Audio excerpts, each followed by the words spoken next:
So welcome back, everybody. Today's the second share in our series. I'm going to share my screen, and okay, already.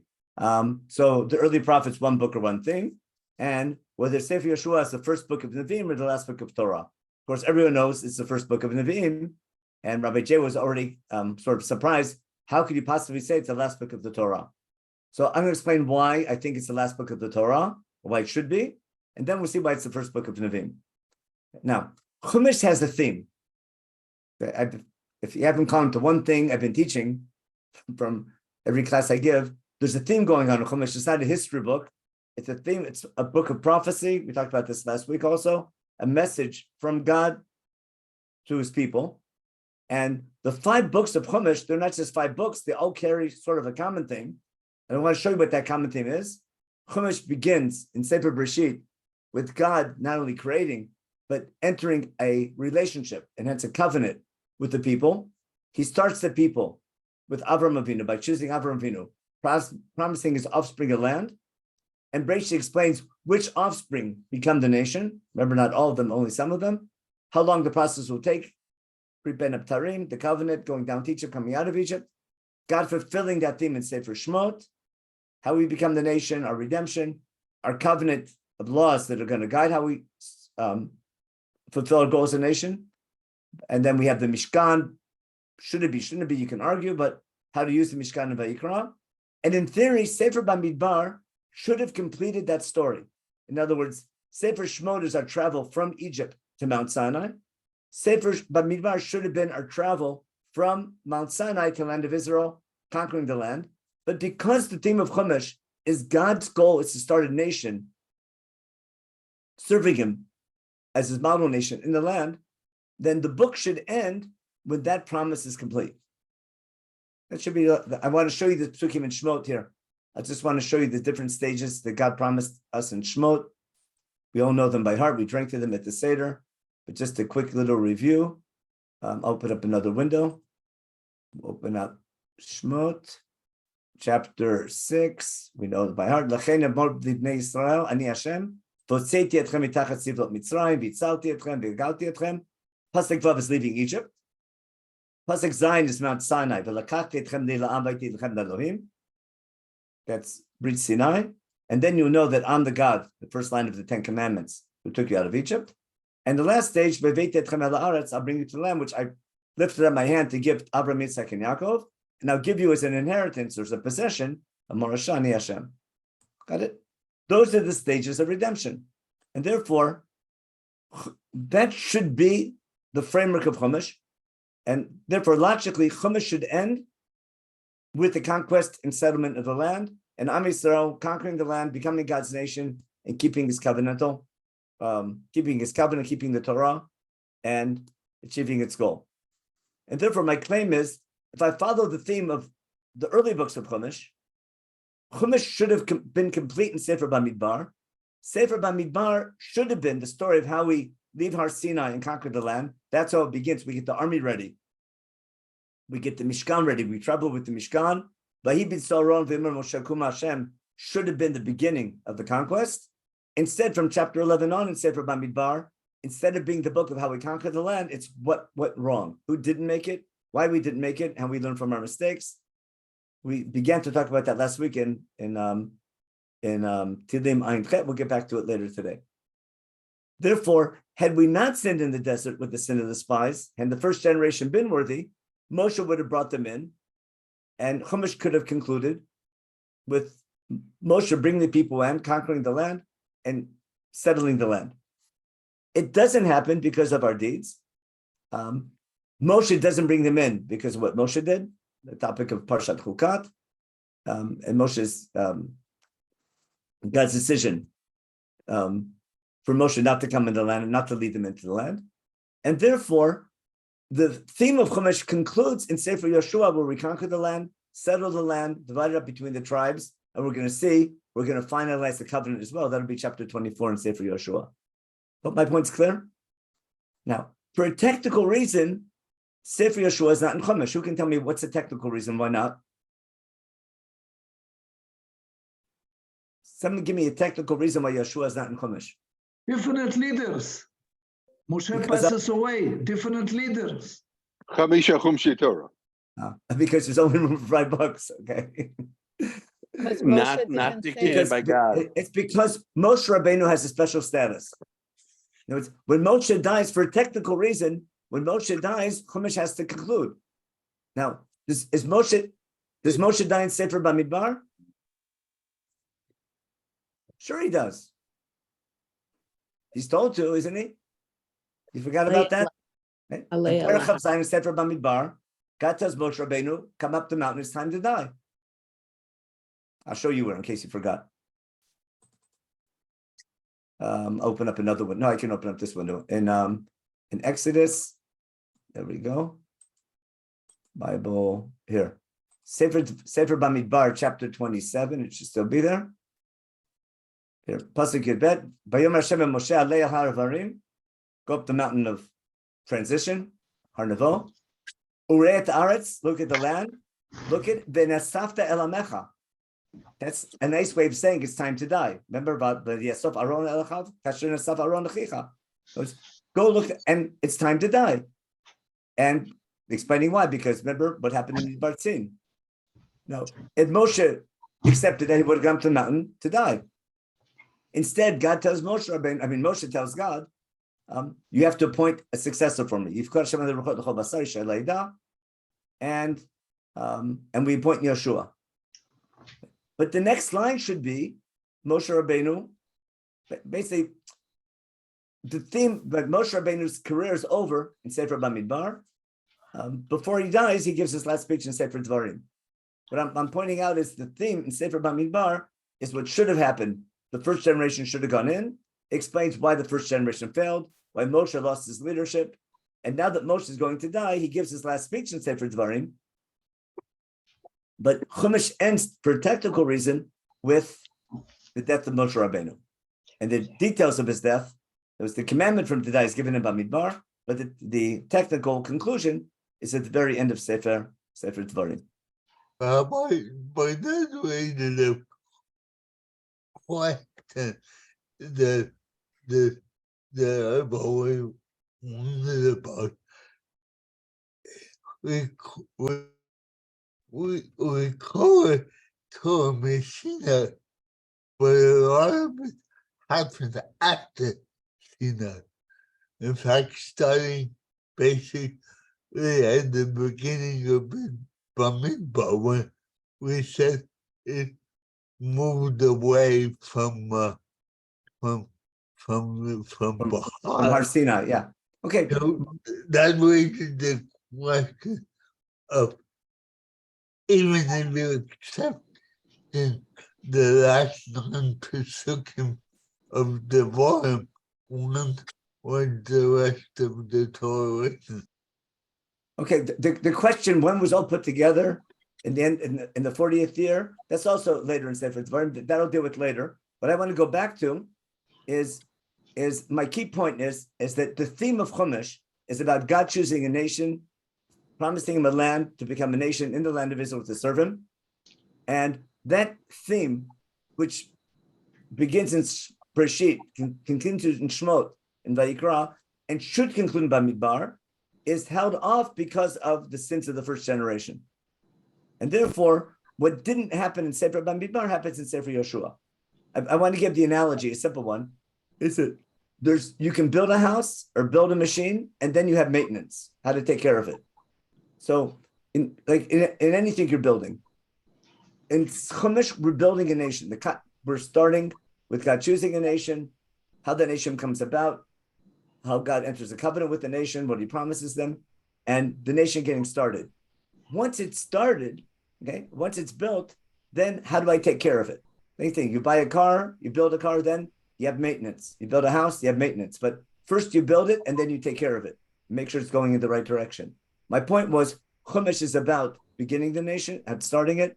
Nevi'im's job is to make sure it goes in the right direction. But my point is, Sefer Yeshua concludes the theme that began in Sefer Bereshit. Okay, now, and therefore my claim is for technical reason, because Moshe Rabbeinu dies, and Chamishei Chumshei Torah, because Moshe Rabbeinu's nuvuos assumed there's a higher level, I conclude Chumash with the death of Moshe Rabbeinu, but I concluded statement Sefer Yeshua. And that's why Chazal say, if it wasn't for the sins in Sefer Shoftim, we would have had only Chamishi Chumshei Torah and Sefer Yeshua. Okay. Now I want to tie this together what we did last week. What is the theme of Sefer Yeshua? We're gonna return later on to explain why it's the first book of Nevi'im. But I explained now why it's also the last book of Chumash, and we'll see how the both are work together in Sefer in the book. Now, I'm going to begin with the question: was the conquest of the land complete? In Sefer Yeshua, from people remembering, if you want, you can use the chat. Just I want either a yes or no answer. No. No. Okay. Was I want to know the question? Was the conquest of the land complete? You can No. either write in the chat real fast, yes or no. No. No, No. no. Okay. Oh my gosh. Okay. Sounds like you guys all sound like Pharaoh. Already. You fell right into my trap. Everyone said no. Right. Now we're going to read a pasuk from Sefer Yeshua. Okay. We have Yeshua open right here. Here, Joshua, right here. Right. We're going to go to chapter 11. Okay. Let's look at chapter 11, make it a little bit bigger. Very end of the book here, the end of chapter 11. Listen carefully. Vayikach Yoshua et kol haaretz. Got that? Yoshua, the entire land. K'chol asher diber Hashem el Moshe, just like God told Moshe. Vayna Yoshua lenachalal Yisrael kamachlokotam. Yoshua, after conquering the land, gave it to the people of Israel according to their divisions, to their tribes. Va'aretz shaktam mechama. Land was quiet for more. We want to vote again? Can't argue with Yeshua is a book of Nevi'im. 1 second, let me show you another pasuk before you start bringing me Sefer Shoftim. 1 second, I'll share my screen again, I'm sorry. Chapter 21, I'm sorry. The end of chapter 21. You can't get more explicit than this. The very end of chapter 21. It's on the source sheet later on, we'll get to it, but I want to show you now. Vayiten Hashem Yisrael kol haaretz. God gave us the entire land, which He promised our forefathers. Okay, they conquered it and settled it. Right? God gave them rest from all their enemies around. He promised our forefathers. No one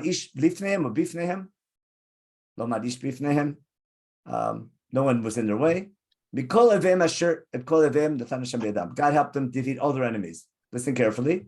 Lo nafal davar, mikol davar atov asher diber Hashem al Beit Yisrael kol ba. Everything that God promised, everything came true. Nothing fell short of what God promised. Okay, now, why did all of you say no?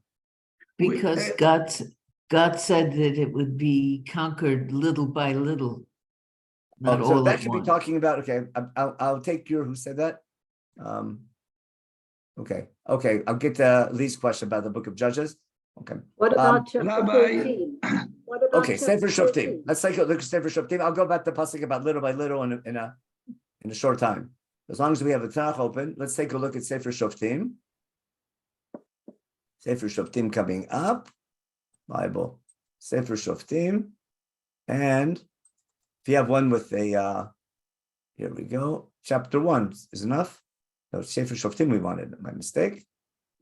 Judges. Chapter 1. Verse 27. Okay. Lo horish Menachem, ... Verse 29. V'Ephraim lo horish, ... Lamed. Zvulun lo horish, ... Asher lo horish, ... Got it? Naphtali lo horish. Got it? Goes on and on. So it looks like we didn't. Now, another question for you. So it looks like, well, maybe Shoftim is a different author, maybe, who knows? Maybe Shoftim has a different. We have lots of problems of Ein Mukdam U'Mauchar, but still it seems. But I want to support Sefer Shoftim with Sefer Yeshua. But what, Rabbi Leibtag, excuse me. Yes, go ahead, Ilana. What about chapter 13, where it says Exactly. Yeshua Now, was what old comes and first, 13 or 11? 11? Doesn't 13 come after 11? Yes, but then Okay, why does it very say good. that in Okay. 13? We'll see. Okay, your Carol's right, and we'll get to Yeshua 23 also. Okay, let's take a look. You guys are on the ball. Let's go back to Sefer Yeshua. and take a look at chapter 13, which is after 11. I'm just joking on the question. Got it? Here. Yeshua Zakein. We know the feeling, right? Baba Yamim, he's old already. Means it's after his conquest. That's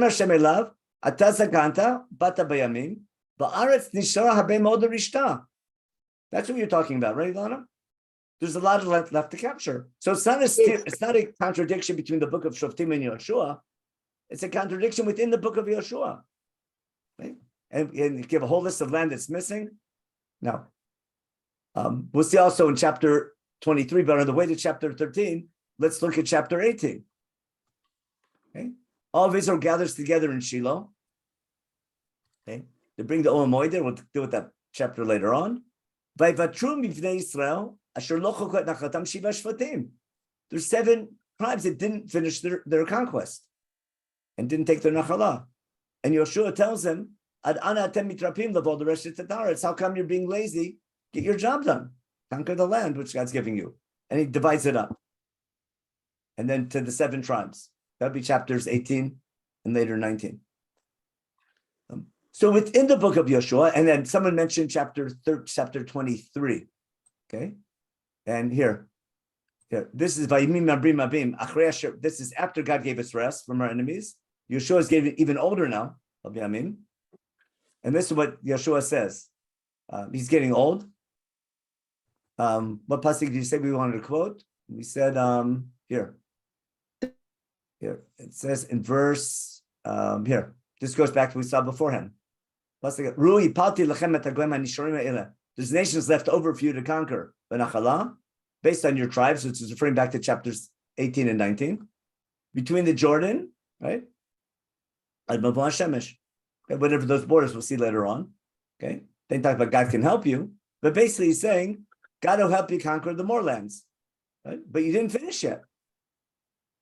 Understand? So instead, with what I'm getting at is within the book of Yeshua, right? There's some sources that claim everything's conquered, other sources that claim that there's a lot left to be conquered. The book of Shoftim certainly is screaming that there's a lot left to be conquered, which is after Yeshua died. That's how it begins.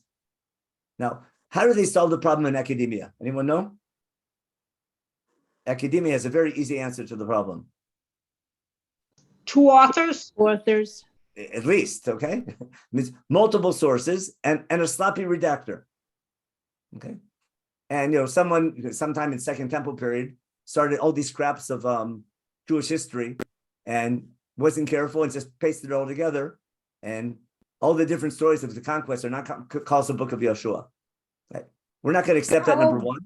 How about if it was divided but not conquered? Okay, that's an answer already. Okay, but still the question's a good question. You can say it was conquered but not divided. Okay, but it's look, in the pasuk we read, it said it was divided also. Here, let's go back and take a look. Didn't it said? Could you have conquered but not gotten rid of the people? Maybe that's the problem.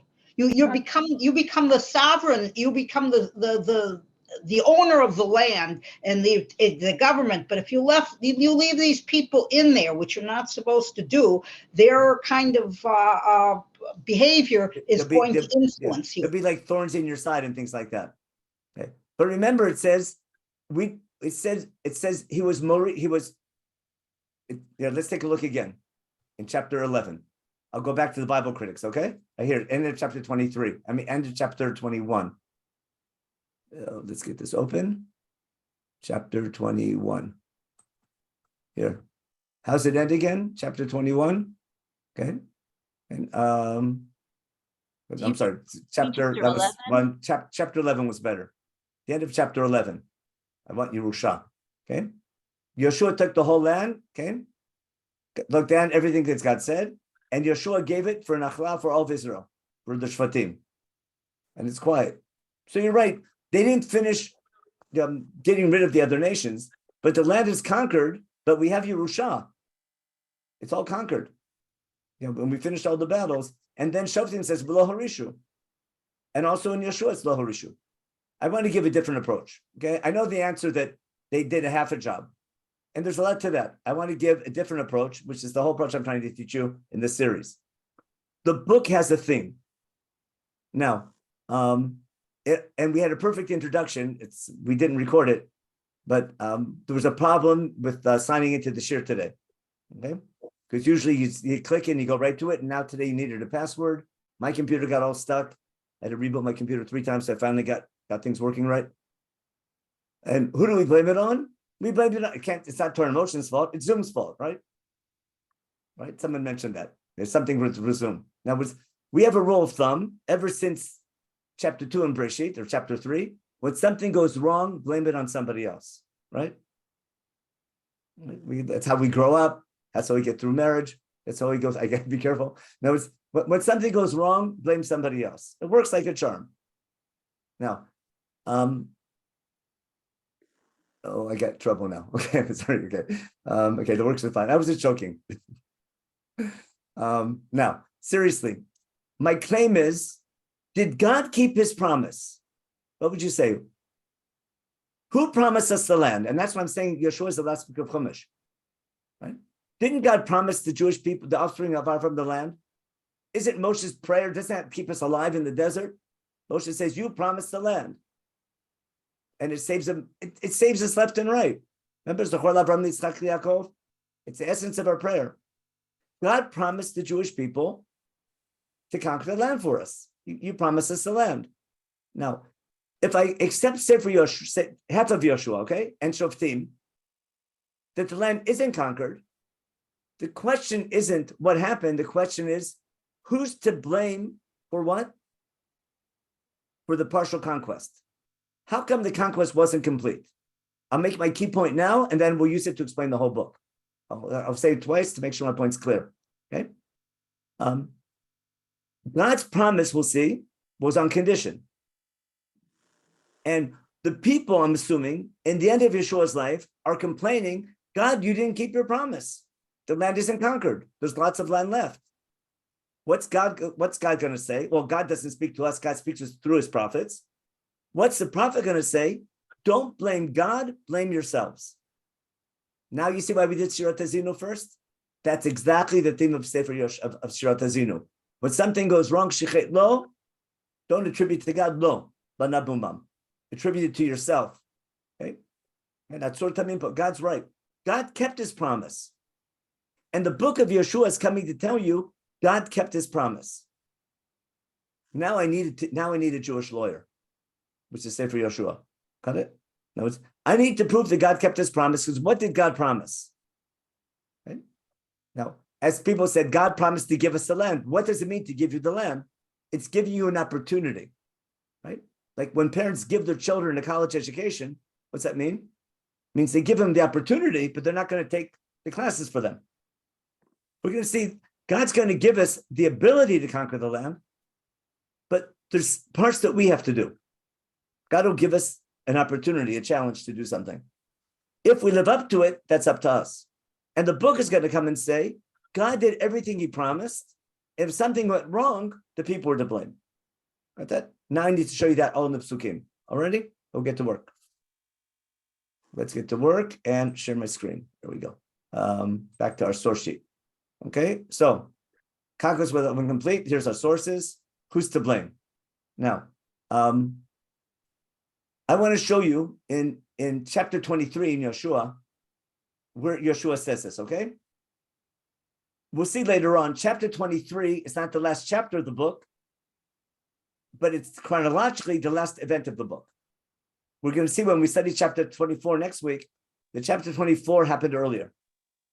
Chapter 24 is going to finish Chumash, basically. That'll be the Brit. We're going to redo the Brit of Har Sinai. And we'll see why. That'll be a different topic. For now, I simply want to show you that chapter 23, and we'll prove it, is the last speech that Yeshua gives, the end of the book, and it's also the reason for the book. I'll read the introduction, and then I'll skip a little bit to make sure we finish in time.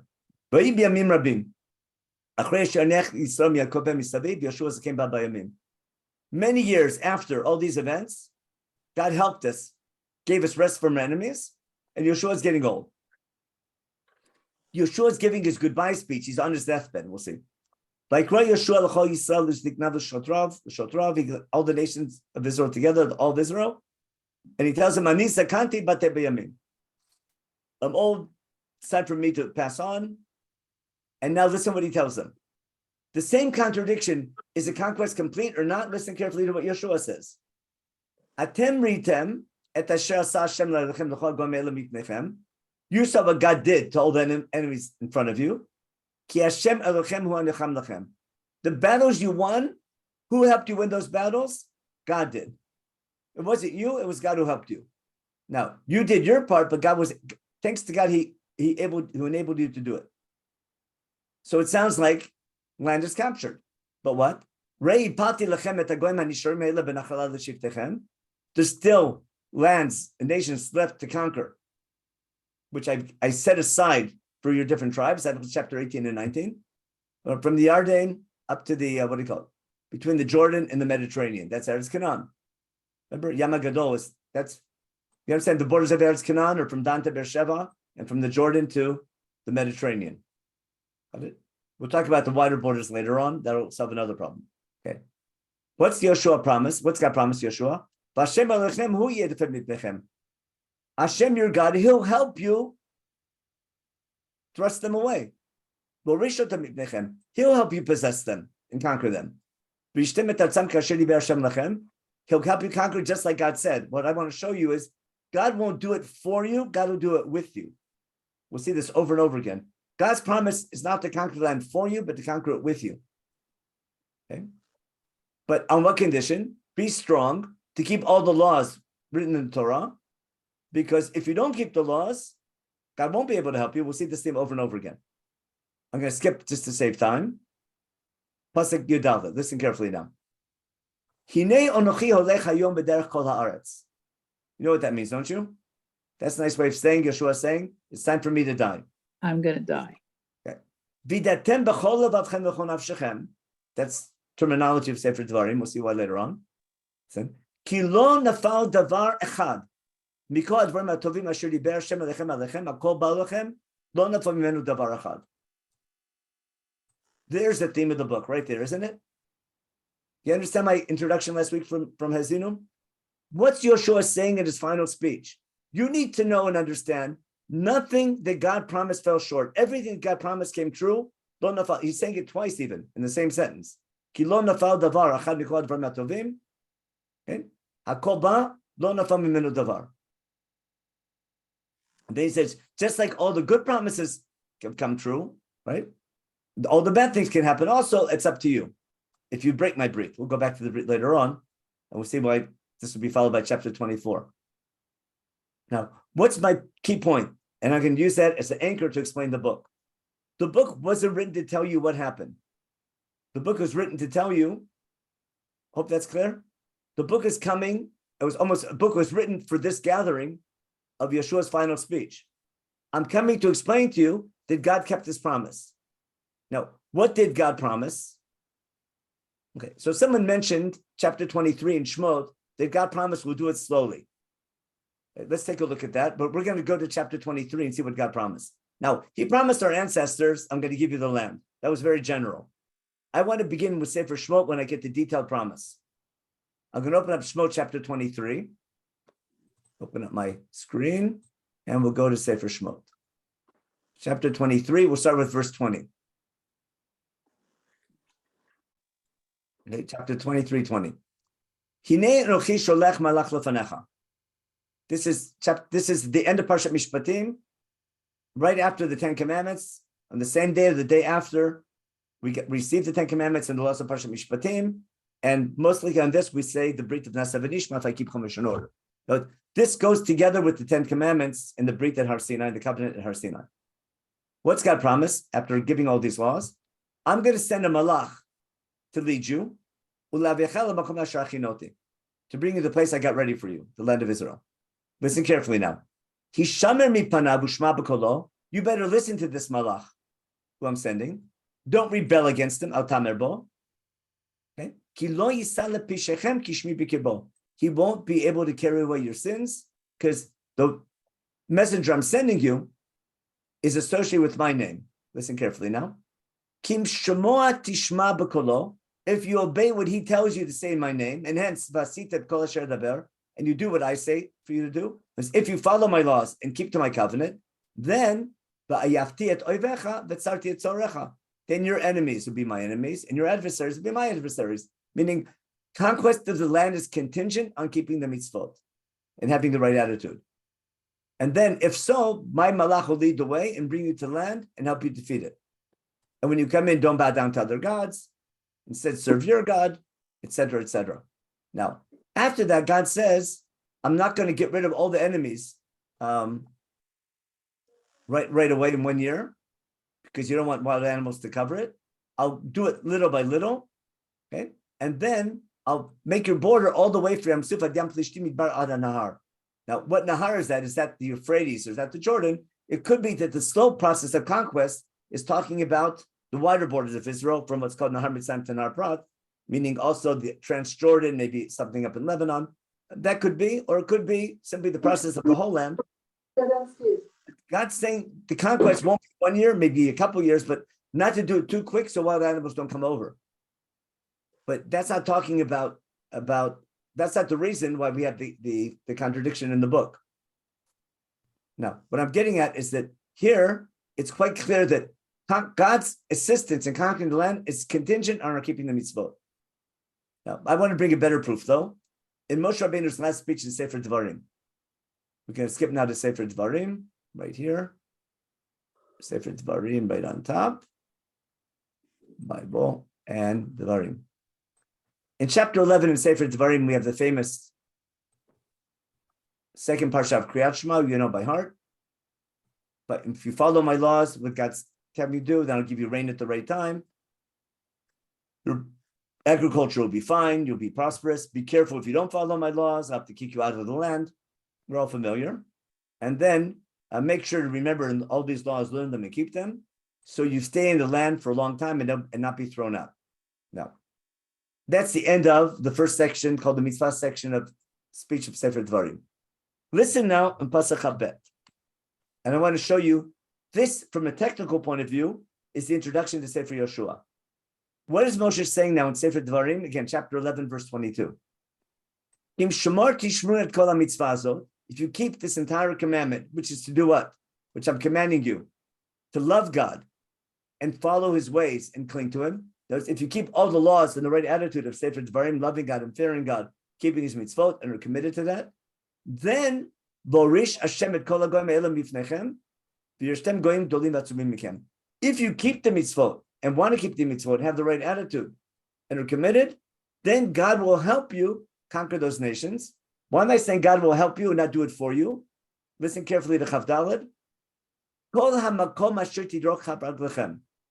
That's key to this line. Anywhere where you walk, got it? Wherever you walk with your feet, meaning anywhere in initiative, lechem yeh. God will do it with you, not for you. It means I'm there to help you, and wherever you go, I'll be there for you. Okay? Anywhere among your borders, all the way to Nahar Prat. That's why it could be Nahar Gadol. The Nahar there might be referring in Shemot all the way up to the Euphrates. Again, the borders of Israel is a different topic. We'll do it later. What else does God promise? Lo yitaseb ish bifnechem, meaning if you go to battle, no one will get in your way. It means you'll win your battles, and other nations will fear you. Right? But asher tidruchuba, where you walk.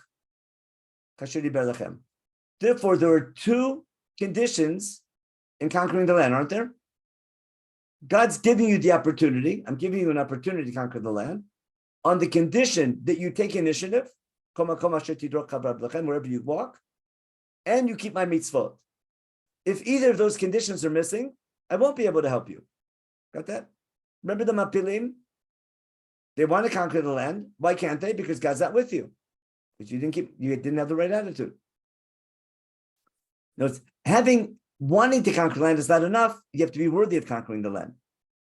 And you have to want to conquer, you have to also want to fight. You need to take initiative and be with God. Now, let's go back now and look, remember those psukim, and let's read the opening lines of Sefer Yoshua. And then we'll do the comparison on the source sheet. Look at the opening line of Sefer Yoshua. It's right here. Yoshua, here we go, chapter 1. Vayach Remot Yoshua, make it nice and big. This is the opening line of the book and not by chance. Moshe Abdi met, we're all familiar, Moshe died, and now you're taking over. Got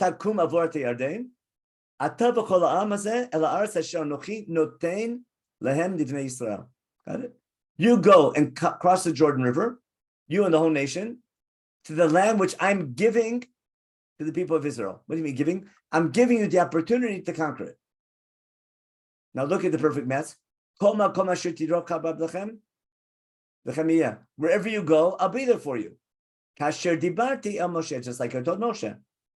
You see the perfect match? Right from Sefer Dvarim. That's the widest borders. Again, word for word from Sefer Dvarim. No one will get in your way if you take initiative. Will get. See why? Your entire life, as long as you need. That's why when Yeshua is about to die, what are the people afraid of? This promise might be only while Yeshua is still alive. That's why Yeshua is going to give his last speech. He's saying, even though I'm dying, God will still be with you. We'll return to that later on when we get back to Perachab Gimel. But I hope that's clear. God's promising no one will get in the way. God tells Yeshua your whole entire life. Just like it was with Moshe, I'll be with you. I won't abandon you. Chazak ve'amatz, be strong. Because you're the one. I'm not going to do it. You're going to do it, but I'll do it with you. You're going to be the one to give them the land that I promised their forefathers. Meaning, I'm going to help you, but you have to do it, and I'll help you if you keep my mitzvot. On what condition? On the condition you keep my mitzvot in Sefer Dvarim. And don't go, you mean small, right out of Sefer Dvarim chapter 4. Right? To be successful in everywhere you go. And the famous line, okay?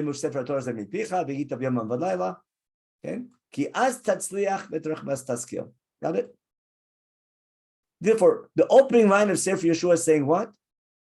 Which is the theme of the book. What did God promise? God promised wherever you go, I'll be there to help you. I'm giving you an opportunity, and wherever you go, I'll be there to help you. Now, in light of that, all we need to do now is read the last lines, all the lines that we thought were contradictions. And I'm going to read this like a Jewish lawyer. Okay?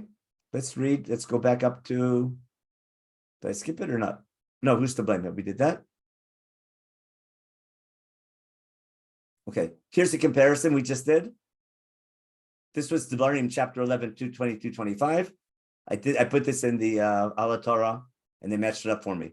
I didn't even check it out yet, but yeah, I had Ala Torah. They have a Torah lab where you can compare any two sets of psukim in alatorah.com. It's an amazing tool. He matched up Shmorti Shmurun, keep all my mitzvot, and then the last line in Yeshua was Bachazak ve'amatz. I'll use a little annotating tool and do my little arrow. Here we go. Shmorti Shmurun and Lishmor. Okay. Now, on what condition? Koma koma shitidrok havelchem. Yeshua said, right out of what Moshe said in Dvarim. The same borders. Midbar, Adanar, Prat. Got it? And the main thing, lo yitatseis ifbifnechem, lo yitatseif lefanecha. Okay, and your gvul. Got it?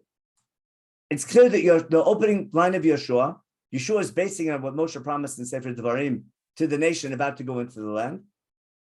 And Yeshua's opening line is, what did God promise? God promised us to give us an opportunity to conquer the land, and he'll help us everywhere we go.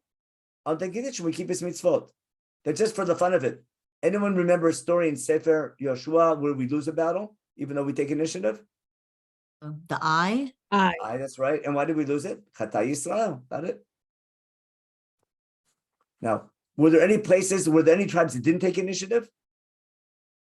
That's chapter 18. Got it? And the ones who didn't take it, that's exactly Sefer Shoftim. Who got their nachala? Yehuda took initiative. They got their whole nachala. All the other tribes, wherever they didn't take initiative, they didn't get. That's lo harish. It's not a contradiction between the books. It's just when you understand the theme of the book, it makes sense. Now, let's go back and undo, let's say, clear the drawings and go back to my mouse. Okay. Now, remember the first, what's complete? We're going to read this carefully now. Again, chapter 11, verse 23. This was confusing, right? Vaikach Yoshua et kol haaretz, k'chol asher diber Hashem el Moshe. Yeshua took the entire land just like God told Moshe, and Yeshua gave it for Nachalat Israel to the tribes. Now, I don't know if you went to school way back many years ago, we learned how to diagram sentences. Let me stop this share for a minute. Anyone remember diagramming sentences? What things are modifying? I don't think they do it anymore, but back in so anyone my age probably remembers. Now, yeah. Now, look what happened. This phrase, K'chol asher diber Hashem et Moshe, what's it modifying? Is it modifying the verb vayikach or the land, or the non-vayik, or the subject, or the object? In other words, what land did Yeshua take? All the land that God promised Moshe Rabbeinu. Right? From Dan to Beersheba, you follow? Or is it modifying vayikach? How did Yeshua take the land? Yeshua took the land just like God promised. What did God promise? Wherever I go, I'll be there to help you. And therefore, are there any stories in Yeshua where God helps them conquer the land? Where Yeshua takes initiative and God does a miracle for them? Yericho. Not just Yericho. That's every story, isn't it? The book, the story, the battle stories in Yeshua are the battles where God helps us. Either, sometimes more intensely, sometimes less intensely. But it's a story of Am Yisrael taking initiative and God helping us whenever we take an initiative. And they explain what battles are in the book and what battles aren't in the book. Right? So how did Yeshua take the land? Just like God promised. What did God promise? Everywhere you go, I'll be there for you. And in light of this, we're going to simply read through the whole book. It'll make perfect sense. Now, the same thing at the end of the book. God gave Israel, remember, he gave them the opportunity, the land. He gave us the opportunity, which he promised our forefathers, and we conquered what we did. And God gave us rest for our enemies. What did God promise? No one will be, remember, Lo yitasev ish lefanecha, v'lo amad ish lifnehem. Everywhere we went, God was there to help us. And finally, Lo nafal davar, nothing fell short. Everything that God said, Hakol ba, which is exactly what Yeshua says in his speech, isn't it? In Perek Chav Gimel. This is in Perek Chav Aleph still. But this is a proof. This is proving what Yeshua is going to say in his final speech in Perek Chav Gimel. Hope my point is clear. That's the main point I want to get across, is that when I take into consideration what's the prophetic purpose of the book, it not only solves its contradictions, that was the title to the series, is that if I read the book as history, here's what happened, I have all these contradictions. If I read the book as a book of prophecy where the prophet has to explain to the people that God kept his promise and blame yourselves for the failure and not God, then everything in the book is going to make perfect sense. It begins, what was God's promise? It was a conditional promise that you had to keep his mitzvot and have the right attitude and take initiative. And whenever we did that, whenever we had the right attitude and God helped us, it was fine.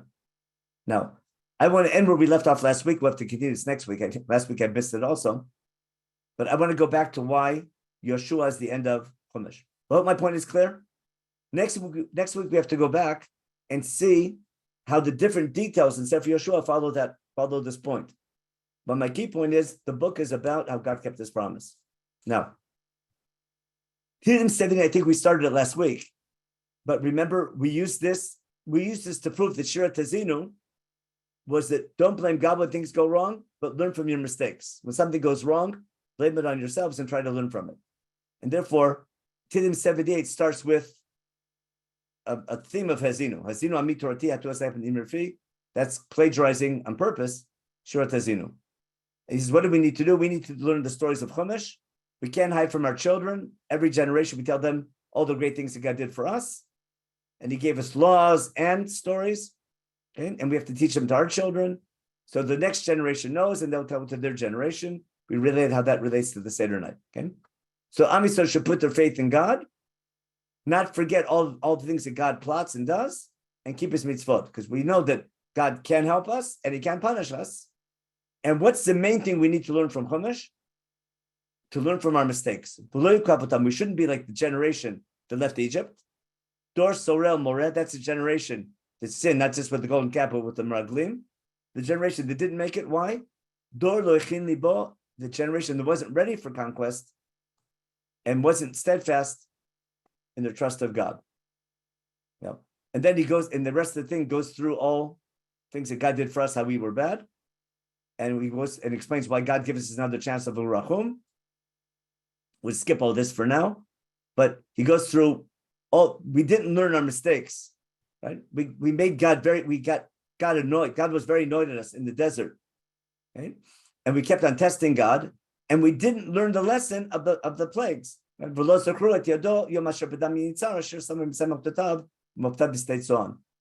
was hoping that witnessing the plagues and going through the Exodus, okay, what Rabbi was saying, if those in the shir, witnessing all the events of the last 100 years should have an effect on people. God's giving you a message. He was hoping that study of Jewish history would be transformative understanding that people should be more committed to keeping his laws. He goes over what they saw with all the plagues. This was a line we read at the Seder. We did that share a long time ago. And those midrashim and Nagader want you to read this parak because that's the key message of the Seder, but that's the topic. That was 3 weeks and 3 days ago. Okay. Now listen, after Makat Bechorot, got it? God helped us travel like sheep, like he was like the shepherd watching his sheep through the desert. Okay. And he led us, right? What do you call it? We saved us through the Red Sea, etc. Okay. And now watch how we go to Sefer Yeshua. Right out of Sefer, right out of Shirat Hazino, isn't it? And he brought us to Gvul Kocho, and basically brought us to the mountain range in the central land of Israel. He helped us get rid of our enemies. He sent the enemies from us. We defeated them, and we got the Chevon Nachala. Remember Yisrael Chevon Nachlato in Shirat Hazino. V'eshkim ba'olim shiftei Yisrael. This is all built on Shirat Hazino. Okay. That's Sefer Yeshua, isn't it? Done, right? And then what happened? Then we continued testing God. We didn't keep his laws. And then we're going to get to Sefer Shoftim, got it? And then we're going to get to the beginning of Sefer Shmuel, Vaishkam Mishkan Shiloh, okay? The Aaron's taken captive, right? And goes on. And then finally, right? Finally he picks David, and he's going to lead the people. Now, why did I just do that at the end? Remember my introduction last week? Shirat Hazino is the introduction to Nevim Rishonim. Now, if my contention is correct, I have a perfect proof of Tehillim 78, right? Tehillim 78 starts with Shirat Hazino, doesn't it? That's right. It starts with Shirat Hazino, remember? Oh, wait, Tehillim 78, what happened to it? Here we go. No. Here we go. Here. Hazino mi Torati, and how we have to learn from our history. And don't blame God. We weren't ready for redemption. And learn from your mistakes. Don't blame God, blame yourselves. Right? And then God was nice to us, always giving us another chance. And then it goes through all Jewish history, how God fulfilled everything he promised, and we messed up. And it goes through not just the end of Chumash, it goes through Sefer Yeshua, Sefer Shoftim, and Sefer Shmuel, ending with David, who appoints Asaph as his chief Levite. Remember, Asaph is the chief Levite in David's choir. And Asaph is coming to explain why David was successful.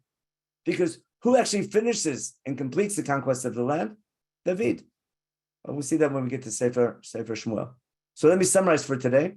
My point today was to explain my whole approach to Nevim Rishonim, which in my opinion, it makes sense because I'm blinded by. I've been teaching it too much, so I even think I'm right sometimes. But my point is that I'm searching for a prophetic purpose of the book. I'm using Shirat Hazino as the introduction.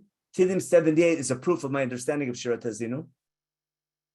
And when I keep that in mind, I ask myself, why did Yeshua compose Sefer Yeshua? Because Yeshua's job as a Navi, as God's spokesperson, is explain to the people, don't blame God for the failure, blame yourselves for the failure. Right? And God did everything he promised. God promised to help us conquer the land. Everywhere we went, God was there for us. When we lost something, it's either because we didn't take initiative or because we sinned. Okay. As far as I said too quickly, David finished the conquest. I have to prove that when we learn Sefer Shmuel. In some ways, maybe Shaul did. The question is what land? It goes back to the borders of the land.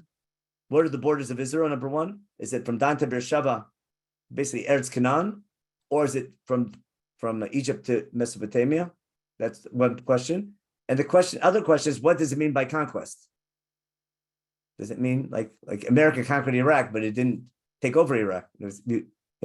What is military conquest enough, or do you have to settle the land? And what happens? Let's say you have military conquest, but you didn't settle the land, and other people are living there. Then what's its status? Boy, that's a big question nowadays, isn't it? A super important question, which requires a whole discussion. But that's for anyway. I'll stop here. Rabbi, were there any major questions? I know I'm over time again. You're not really. You're actually under time by 1 minute. No, time for the questions. Oh, I'm sorry. Right, I thought it was 7. I mixed up. Yeah, You're yeah, right. yeah. I got mixed up with Rabbi Osher. Just in time. But okay, it's fine. It's at 12:14. Any question? Not too many. Can you see your chat or no? Oh yeah, I see the chat. Okay, I'm working backwards now. Okay. Yeah. Okay. As far as Carol, we'll get to your question about whether 21 to 41. It's not persuasive as far as what? It's only what God promised. I agree with you that if I had that pasuk by itself, I wouldn't see it. But when I read 21, 41, 43 in light of chapter 23, when I read Yeshua's speech in chapter 23, it's clear that the end of chapter 20 is referring to a speech. It's word for word the same thing. But when I read chapter 23 carefully, it's clear that Yeshua is telling the people, God will continue helping you conquer the land, but there's more left to do, and you have to do it. Right, but you have to read it with that by itself. Yeah, that's exactly my point. Right. Exactly. What Shelley's saying, that Yeshua, why we'll do this next week. The story of the spies, Yeshua takes initiative, and God helps him with splitting the Jordan, doing a miracle with the Jordan River. We'll see how every story of God helping is going to do. Okay, everyone has to do alatorah.com. Very good. Thank you, Carol, for doing that. It's such a great tool. You can. Okay, that's right. The people have to do it, not God doesn't do it. Or God does it for you, with you, not for you. Okay, that's a good question. When God promised, that's a question on Chumash. Why does God say, I don't want the wild animals? I'll let you do it slowly. So we still live with nature, okay? Why isn't life a fairy tale? It's God's involvement it's nature plus a little bit. It's not everything supernatural. That's a machshava question. And if God promises, there's a limit. Okay. Yeah. When we finish Yoshua, maybe, when we start Sefer Shoftim, maybe I'll dedicate a share to a more politically charged discussion over when is conquest supposed to be over? In other words, how much are we supposed to conquer? When do we say enough? When do we say there's a time for war, and when is there time for peace? I think someone right after the time period of King David had something to say about that. There was a time for war, and there was a time for peace. Or someone, and that's the question. And you'll see David's speech to Shlomo is basically, again, that's a topic for Sefer, the end of Sefer Shmuel and the beginning of Menachem, is when David says there's a time for war, war's have to be fought, and there's also a time for peace, and that'll be a prerequisite for building the Mikdash. Okay, so those are again, how to understand God's promise. We'll deal with that. Okay, that's good. Our partial. Okay, that's a good point. Already. Next week I'll talk to. Next week I'll be in Memphis for Shabbat, so I have to check my timing. But I'll talk to Rabbi Jay. There might be a little change in the timing next week. We'll see. Okay. Okay. They are in Central Time, of course. I know. I thought they were in. I didn't realize that. And that's okay. You thought they were. I messed up my schedule. I have to see if I can fix it, but I'll get back to you. Let me know, and then we'll try to let everybody know as quick as okay. Thank you. Okay, thank you. Tomorrow, Yossi Lindell, who gave a talk before Pesach, is going to start a 4-part series on the history of the oral law as we head into the holiday of Shavuot, of course. So that is beginning tomorrow at 12 noon. I'll be teaching at chat, but you can come without me. And anyways, okay. And then, of course, tomorrow night, Mark Shapiro, his regular weekly class, and then all our classes regular and Marty Lection, we're starting his series on Thursday afternoon. We'll send Thursday morning, depending where you live, Israel or here. And this week's Parsha Shir will be given by Rabbi Shul Robinson from Lincoln Square Synagogue. And we look forward to learning with you and your friends, and everybody have a wonderful week. Weather's not quite as nice as it was here. I don't know where it is where you guys are. I hear it's raining in Israel also, Rav Menachem. It rained over Shabbos like crazy, but now it's back to, it's just drizzling a little bit today. Not too bad. Okay, can't complain. The trees are blooming, so Baruch Hashem. Okay, everybody have a wonderful week. Be well. Look forward to learning with you, and please invite a friend to join in. Okay, thank you. Bye-bye. And for those who didn't listen to Rabbi this week, make sure to listen to him next week, and you'll see where I get it, where what inspired me to do everything. Yes. Okay. Thank you. Okay, very good. And thanks for helping out, of course, with that. Okay, be well, everybody. 30 degrees here in the Cayman Islands. Oh, you're in the Cayman Islands. Oh my gosh. Oh, when are you back in Toronto? And next week, on the 8th. On the 8th of May. Okay. Okay, yeah. Enjoy. Okay. I've never been to the Cayman Islands, but okay. I don't even know where they are. Okay.